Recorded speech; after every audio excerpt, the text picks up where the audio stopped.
Инвестор-трейдер Думан Ерғанат қазақстандықтардың қаржы пирамидаларына неге жиі алданатынын түсіндірді. Ол бұл мәселеге қаржы сауатына тікелей байланысты екенін атап өтті. Қазақстандықтар қаржыға байланысты ақпараты аз болғандықтан қаржы пирамидаларына алданып жатыр. Сондай-ақ біз қазақтар көшпенді халық болдық қой. Кезінде кез келген затқа тез қол жеткізіп жүріппіз. Мысалы соғысып немесе күшпен тартып алу және тағы басқа дегендей. Себебі заман солай болды, біздің кінәміз жоқ. Бірақ әдет қалыптасып қалған ба, біз қазір бір нәрсеге тез қол жеткізгіміз келеді.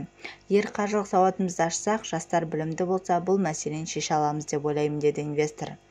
Думан Ерғанат бір айда 40-50% пайда табу мүмкін емес екенін айтып, жұртты қаржы пирамидаларына мүлдем сенбеуге шақырды.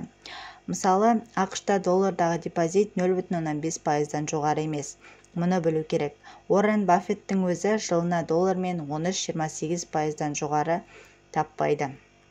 Кез келген зат оңай келмейді. Сондай-ақ инвестор ақш-та білім алғанын, қор биржасында жұмыс істегенін, біраз тәжірибе жинағанын атап өтті.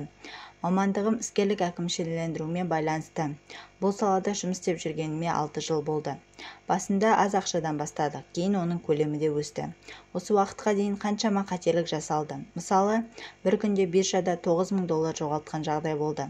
Ал ең жоғары дегенде бір күнде $20,000 жуық пайда таптым. Осылайша кез келген зат оңай келмейтінін түсіндім. Қазір адамдарға қаржылық кеңес беремін, деді Думан Ерғанат.